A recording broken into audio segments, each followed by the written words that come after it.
ನಾಳೆ ಮಾರ್ನಿಂಗ್ ಒಂದು science classes ಬಿಡ್ತೀನಿ. ಎಲ್ಲಾ ಸೈನ್ಸ್ ಬೇಸಸ್ ಮ್ಯಾಗ ಒಂದು ಕ್ಲಾಸ್ ಬಿಟ್ಟಿರ್ತೀನಿ ಸರ. ಅದು ತಮ್ಮ ಪರೀಕ್ಷೆಗೆ ಪರೋಕ್ಷವಾಗಿ ಪ್ರತ್ಯಕ್ಷವಾಗಿ ಸಹಾಯಕವಾಗಲಿ ಅಂತೇಳಿ ಯಾವಾಗಲೂ ಪರೀಕ್ಷೆಯ ಮೊದಲನೆಯ ದಿನ ಅಂದ್ರೆ ಮುಂಚಿತದ ದಿನ ಸೈನ್ಸ್ ಕ್ಲಾಸೇ ಬಿಟ್ಟಿರ್ತೀನಿ ರೀ ನಾನು. ಪರೀಕ್ಷೆ ಎನ್ನುವುದು ಭಯ ಅಲ್ಲ, ಪರೀಕ್ಷೆ ಎನ್ನುವುದು ಒಂದು ಹವ್ಯಾಸ. It is an game.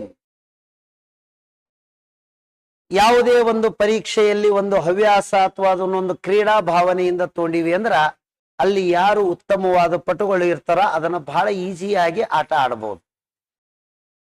ಪ್ರತಿಯೊಬ್ಬ ಪರೀಕ್ಷೆಗೆ ಬರೆಯುವ ವಿದ್ಯಾರ್ಥಿಗೆ ಭಯ ಇದ್ದೇ ಇರ್ತದ. ಭಯ ಅನ್ನುವುದು ಯಾರಿಗೆ ಇರ್ತದಂದ್ರೆ ಜಾಸ್ತಿ ಯಾರು ಆಳವಾಗಿ ಅಧ್ಯಯನ ಮಾಡ್ಕೊಂಡಿರ್ತಾರ ಅವರಿಗೆ ಭಯ ಕಾಡ್ತಿರ್ತದ. ಯಾಕಂದ್ರ ಭಯ ಎನ್ನುವುದೇ ಒಂದು ನಾಲೆಜ್.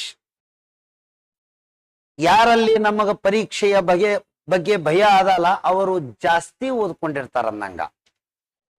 ಆ ಭಯ ಎನ್ನುವುದರನ್ನ ನಾವು ಗೆಲ್ಲುವುದು ಯಾವಾಗ ಅಂದ್ರ ನಾಳೆ ಬಂದಿರುವ ಪ್ರಶ್ನೋತ್ತರಗಳಿಗೆ ನಾವು ಉತ್ತರಿಸುವ ಉತ್ತರಗಳು ಖುಷಿ ಕೊಟ್ಟಾಗ ಭಯ ತಾನೇ ನಿರ್ಮೂಲನೆ ಆಗ್ತದ.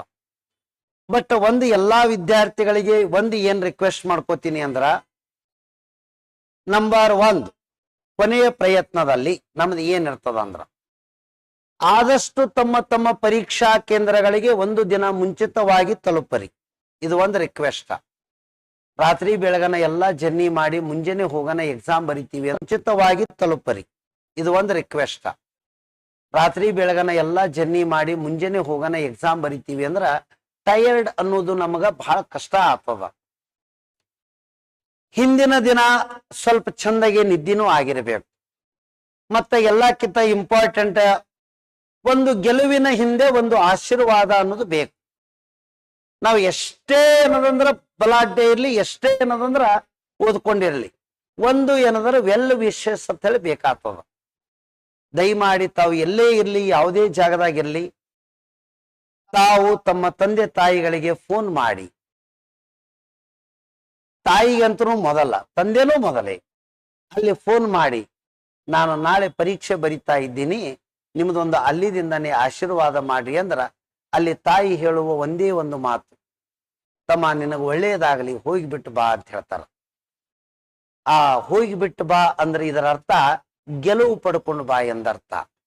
ದಯಮಾಡಿ ಎಲ್ಲರೂ ತಮ್ಮ ತಂದೆ ತಾಯಿಗಳದಿಂದ ಒಂದು ಆ ವೆಲ್ ವಿಶ್ ಪಡೆಯುವುದನ್ನ ಮರಿಬಾಡಿ. ಅವರ ಆ ಶುಭ ಹಾರೈಕೆ ಎನ್ನುವುದನ್ನ ನಮ್ಮ ದಡಕ್ಕೆ ಒಯ್ದು ನಿಂದಿರ್ಸಿರ್ತದ. ಮುಂದೆ ಪರೀಕ್ಷೆ ಎನ್ನುವುದನ್ನ ದಡ ಸೇರಿಸ್ಬಿಡ್ತದ. ಮತ್ತೆ ಹಿಂದಿನ ರಾತ್ರಿಯಲ್ಲಿ ನಮ್ಮ ಅನ್ಡೈಜೆಸ್ಟಿವ್ ಫುಡ್ಗಳನ್ನು ತಗೋಬಾರ್ದು ದಯಮಾಡಿ. ಮತ್ತೆ ಬೆಳಗಿನ ಜಾವ ಪರೀಕ್ಷೆಗೆ ಖಾಲಿ ಹೊಟ್ಟೆಯಿಂದ ಹೋಗಬಾರ್ದು. ಯಾಕಂದ್ರ ದೇಹದೊಳಗ ಗ್ಲೂಕೋಸ್ ಅನ್ನೋದು ಬೇಕು, ಎನರ್ಜಿ ಇರಬೇಕು. ಈಸಿಯಾಗಿ ಡೈಜೆಷನ್ ಆಗುವ ಒಂದು ಪ್ಲೇಟ್ ಏನದಂದ್ರ ಇಡ್ಲಿ ತಿಂದ್ಕೇಸಂದ್ರ ಎಕ್ಸಾಮ್ ಹೋರಿ. ಒಂದು 30 ಮಿನಿಟ್ಸ್ ಅವ್ರು ಹೇಳ್ಯಾರ ಅಂದ್ರೆ ನೀವು 1 ಅವರ್ ಮೊದಲೇ ಹೋರಿ. ಏನೋ ಒಂದು ರಿಕ್ವೆಸ್ಟ್ ಹೇಳ್ತೀನಿ, ಗಾಸಿಪ್ ನ್ಯೂಸ್ ಮೇಕ್ಸ್ ಟ್ರಬಲ್ಸ್. ಯಾವುದೇ ವದಂತಿಗಳಿಗೆ ತಾವು ಕಿವಿಗೊಡಬೇಡಿ. ಯಾಕಂದ್ರ ಒಂದಿಷ್ಟು ಮಂದಿ ಗಾಸಿಪ್ ಕ್ರಿಯೇಟ್ ಮಾಡೋ ಸಲುವಾಗಿ ಇರ್ತಾರ.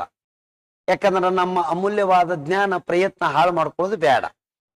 ಎರಡನೆಯದ್ದು, ನಾವು ಹಾಲ್ ಟಿಕೆಟ್ದೊಳಗ ಅವರು ಏನೇನು ಹೇಳ್ಯಾರ ರೂಲ್ಸ್ ಗಳನ್ನ ದಯಮಾಡಿ ಒಂದು ಸಲ ಓದ್ಕೊಂಡು ಫಾಲೋ ಮಾಡ್ರಿ. ಯಾರೋ ನಾವು ನೀವು ಹೇಳಿದ್ರಕ್ಕಿಂತ ನಿಮ್ಮ ಹಾಲ್ ಟಿಕೆಟ್ದಲ್ಲಿ ಏನೇನು ರೂಲ್ಸ್ ಗಳದಾವ ಅದನ್ನು ಒಂದು ಸಲ ಓದ್ಕೋರಿ. ಪರೀಕ್ಷೆಗೆ ಹೋಗುವಾಗ ಕ್ಯಾರಿ ಬ್ಯಾಗದೊಳಗ ನಿಮಗೆ ಏನೇನು ಅವಶ್ಯಕತೆಗಳ ಸೂಚನೆ, ಪೆನ್ಸಿಲ್, ರಬ್ಬರ, ಪೆನ್, ಹಾಲ್ ಟಿಕೆಟ್ ಅದಾವ ಇಲ್ಲ ಒಂದ್ಸಲ ಚೆಕ್ ಮಾಡ್ಕೋರಿ. ಪರೀಕ್ಷೆ ಬರೆಯುವ ಸಂದರ್ಭದಲ್ಲಿ ಯಾವುದೇ ಉದ್ವೇಗಕ್ಕೆ ಒಳಪಡಬಾರದು. ಎರಡನೆಯದ್ದು, ನಿಮ್ಮ ಜೊತೆ ಯಾರು ನೆಗೆಟಿವ್ ಮಾತಾಡ್ತಲ್ಲ ಅವ್ರ ಜೊತೆ ಒಟ್ಟ ಡಿಸ್ಕಷನ್ನೇ ಬೇಡ. ಮತ್ತು ಮುಂಜಾನೆ ಮಧ್ಯಾಹ್ನಕ್ಕೆ 2 ಪೇಪರ್ ಬರೆಯೋರಿಗೆ ಹೇಳ್ತೀನಿ, ಮುಂಜಾನೆ ಪೇಪರ್ ಆಗಿರ್ತದಲ್ಲ ಅದನ್ನ ಕ್ಯಾರಿ ಬ್ಯಾಗದಾಗ ಇಟ್ಟು ಬಿಡ್ರಿ, ಮುಗೀತದ್ರದು. ಅದ್ರದ್ದು ಏನ್ ಡಿಸ್ಕಷನ್ ಮಾಡಿದ್ರು ವಾಪಸ್ ಬರಲ್ಲ. ಮಧ್ಯಾಹ್ನ ಪೇಪರ್ಕ್ಕೆ ನಾನು ಹೇಗೆ ಮಾಡಬೇಕು ಅನ್ನೋದನ್ನ ಪರೀಕ್ಷಾ ಕೇಂದ್ರದಿಂದ ಇನ್ನೊಂದು ಪರೀಕ್ಷಾ ಕೇಂದ್ರಕ್ಕೆ ಹೋಗುವಾಗ ಒಂದಿಷ್ಟು ಅಲ್ಪೋಪಾರ ಮಾಡ್ರಿ, ಅದೊಂದು ಪರೀಕ್ಷೆ ಬರೀರಿ. ಸಂಜೆಕ್ ವಾಪಸ್ ಬಂದ ಬಳಿಕ ಚೆಕ್ ಮಾಡ್ಕೊಳ್ಳೋಕೆ ಅವಕಾಶ ಇರ್ತದ. ಮುಂಜಾನೆಯ ಪೇಪರ್ ಮಧ್ಯಾಹ್ನದ ಕುತ್ಕೊಂಡು ಚೆಕ್ ಮಾಡಿದ್ರ ಮಧ್ಯಾಹ್ನ ಪೇಪರ್ಗೆ ಏನ್ ಬರಿಬೇಕು ಅನ್ನೋದು ಮೈಂಡ್ ಬ್ಲಾಕ್ ಆಗಿಬಿಡ್ತಾವ. ಆಯ್ತದ ಮುಂಜಾನೆನೆ ಮಧ್ಯಾಹ್ನಕ್ಕೆ ಬರೆಯುವುದು 2 ಎಕ್ಸಾಮ್ ಬರೆಯುವ HK ವಿದ್ಯಾರ್ಥಿಗಳಿಗೆ ಆಗಿ.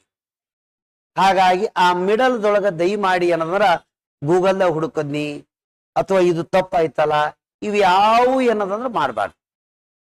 ಯಾಕಂದ್ರೆ B positive always. Past is past, next future ಏನಾಗಬೇಕು ಅನ್ನೋದು ಮಧ್ಯಾಹ್ನದೊಳಗೆ ಡಿಸ್ಕಷನ್ ಅಷ್ಟ ಆಗ್ಬೇಕು. ಜಾಸ್ತಿ ಏನದ ಫೋನ್ ಹಚ್ಚಿ ಮಧ್ಯಾಹ್ನದಾಗ ಯಾರ ಜೊತೆ ಡಿಸ್ಕಷನ್ ಮಾಡಕ್ಕೆ ಹೋಗ್ಬಾರ್ರಿ. ಯಾಕಂದ್ರೆ ಓದಿರುವ ವಿಷಯಗಳು ಬ್ರೈನ್ದಾಗ ಇರಲಿ, ತಕ್ಷಣಕ್ಕಾಗಿ ಏನಂದ್ರೆ ಹೊಸ ವಿಷಯಗಳನ್ನು ಯಾವ ಸ್ವೀಕಾರ ಮಾಡೋದು ಬೇಡ. Wish all the best. ಎಲ್ಲಾ ವಿದ್ಯಾರ್ಥಿಗಳಿಗೂ ಅವರವರ ಪ್ರಯತ್ನದ ತಕ್ಕಂತೆ ಫಲಿತಾಂಶಗಳು ಸಿಗಲಿ, ಎಲ್ಲರಿಗೂ ಒಳ್ಳೆಯದಾಗ್ತದೆ ಅಂತೇಳಿ ಶುಭ ಹಾರೈಸ್ತೀನಿ. ಥ್ಯಾಂಕ್ ಯು, ಧನ್ಯವಾದಗಳು.